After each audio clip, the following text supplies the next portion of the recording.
Zdravím všetkých pri ďalšom zaujímavom jedle z Ázie. So welcome to my video about another interesting food from Asia. This is something you won't probably find in commercial big markets like Wagin 9 market, but this kind of food you will find in local markets. But how it works in Asia, of course, like when you go to a restaurant, more people, they order different food and they put that food in the middle and everybody tastes from everything. Takže ako to funguje v Ázii, v podstate v celej Ázii som to videl, že ľudia si proste v reštaurácii viac ľudí za stolom, všetci si objednajú a každý potom ochutná z každého jedla. To isté som videl, ja neviem, v tureckej reštaurácii alebo tak. Takže asi sa s tým stretnete aj u nás, je to proste normálne. Ja neviem, vo vietnamskej reštaurácii alebo tak. Takže k tomuto som vám chcel ešte povedať, včera som mal video, už je to trošku zaoxidované, obschnuté. A zistil som názov. Chcel som vám povedať, že to vnútro, v podstate to biele sa dá jesť, ale v tom je zabalené v podstate semiačko, takže to semiačko sa nie. A ten vrch je taký jak žuvačkový, takže ten môžete požúvať a potom vypnúť to semiačko. Takže toto sa volá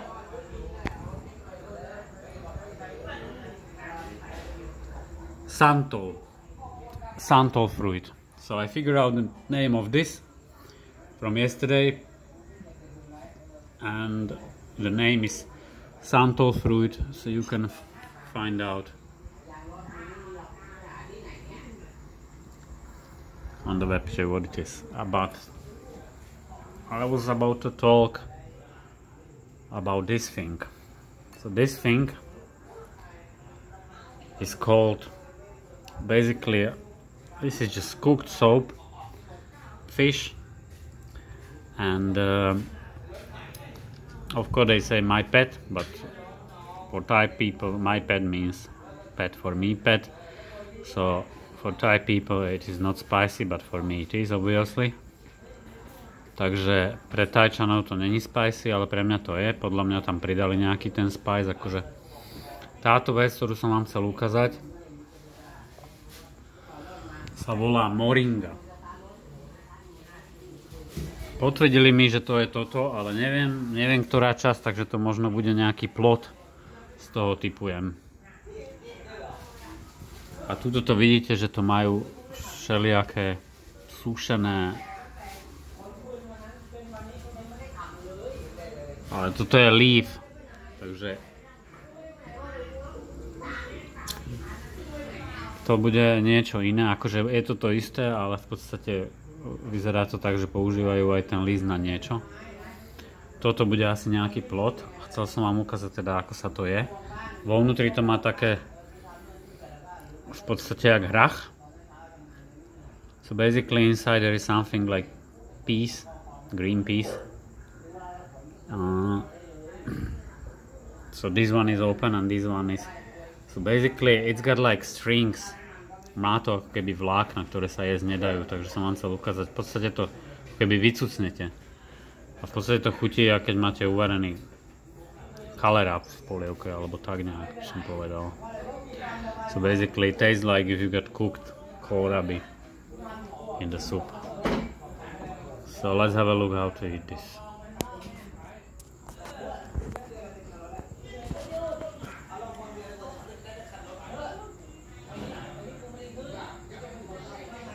A little bit spicy. For me it's quite spicy, but when you open it,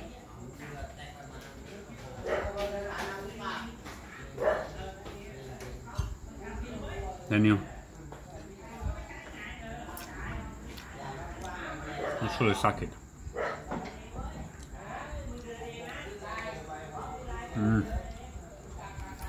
I have to leave my fingers because I think we're gonna have more light. and it's better. So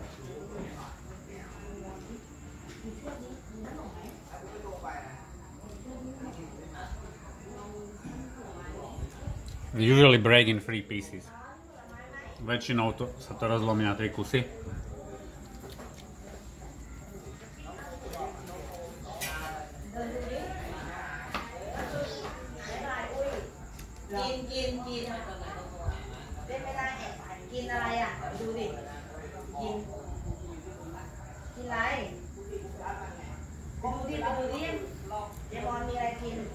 A tie vlákna nakoniec proste vyplujete.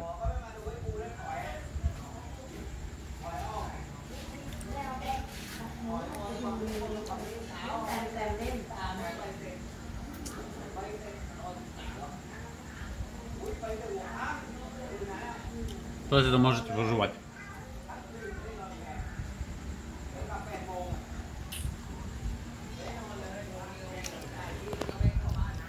So you will split the strings at the end.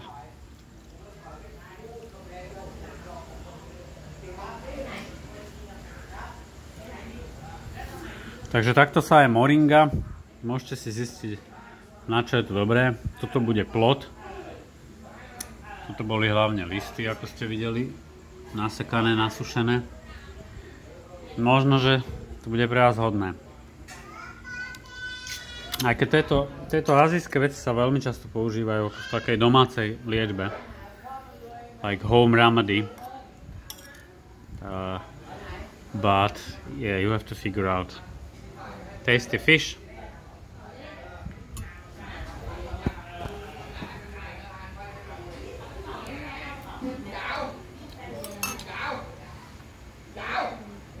A little bit chewy, a little bit spicy. So basically, I got another sauce here, which got like meatballs, and I couldn't find out this, but okay, it's something like tea, like vegetables for tea. Not sure. It actually looks like that moringa, but it's.